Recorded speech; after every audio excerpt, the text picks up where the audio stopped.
My dad warns me not to expect a birthday gift since I'm the least favorite, but I turned the tables with a surprise of my own. His reaction is priceless. I was turning 18, and honestly, I wasn't expecting much. My brother got a car for his 18th birthday. Not just any car, a brand new Jeep with a bow on top. My sister got a trip to Paris with 2 of her friends when she turned 18. Me? Dad pulled me aside exactly 1 week before my birthday and said, "Don't expect anything special this year. Money's tight. You know how it is." But I knew exactly how it was. Money wasn't tight. It was never tight when it came to them. Growing up, I always felt invisible in my own house. My brother was the golden child, star quarterback, straight A's, everyone's favorite. My sister was the baby, the princess who could do no wrong. And me, I was just there, taking up space. I remember being 12 and winning a regional science fair. I came home so excited to tell everyone. My brother had just scored a touchdown at practice that same day. Guess which one got celebrated at dinner? Hint, it wasn't the science fair. When I was 15, I made honor roll for the first time. I left the certificate on the kitchen counter, hoping someone would notice. 3 days later, I found it under a pile of my sister's cheerleading flyers. No one had said a word. So when Dad gave me that warning about my birthday, something inside me shifted. I wasn't hurt anymore. I was done. I'd been working at a local grocery store since I was 16. Every paycheck, I put away as much as I could. I told my parents the money was for college expenses, which wasn't exactly a lie. But I had a bigger plan brewing. 6 months before my 18th birthday, I'd applied to MIT. I didn't tell anyone. Not my guidance counselor, not my friends, definitely not my family. I wrote the essays late at night in my room. I sent in my test scores, my transcripts, everything in secret. 3 months before my birthday, I got the email. Full academic scholarship, full ride. They wanted me. I stared at that acceptance letter for hours, reading it over and over, making sure it was real. And then I saved it. I didn't tell a soul. I wanted to wait for the perfect moment. My birthday morning arrived. I came downstairs around 9 a.m. Mom was making pancakes, but they were my sister's favorite kind, chocolate chip. My birthday breakfast had always been blueberry, but I guess she forgot. Dad was reading the newspaper. My brother was texting someone, probably his girlfriend. My sister was taking selfies with the pancakes before she even ate them. "Morning," I said, sitting down at the table. "Oh, happy birthday, sweetie," Mom said.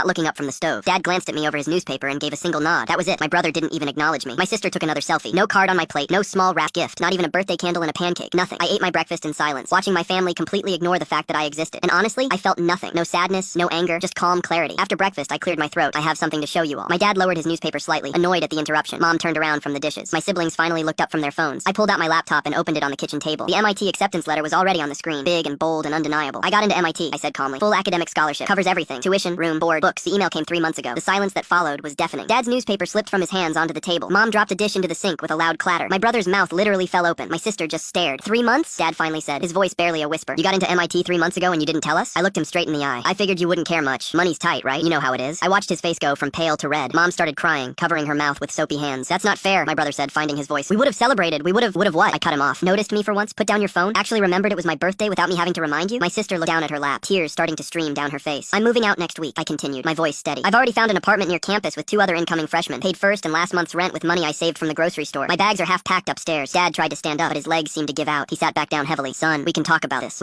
There's nothing to talk about," I said, closing my laptop. "I just wanted you to know that the kid you ignored, the one who wasn't worth a birthday gift, is going to MIT. Thought you should hear it from me before I disappeared." I stood up and walked toward the stairs. Behind me, I heard Mom sobbing openly now. I heard my sister whisper to my brother, "We really messed up. We really, really messed up." Yeah, they did. As I reached my bedroom door, I heard Dad call out my name. His voice cracked, but I didn't turn around. I had spent 18 years waiting for them to see me. Now I was done waiting.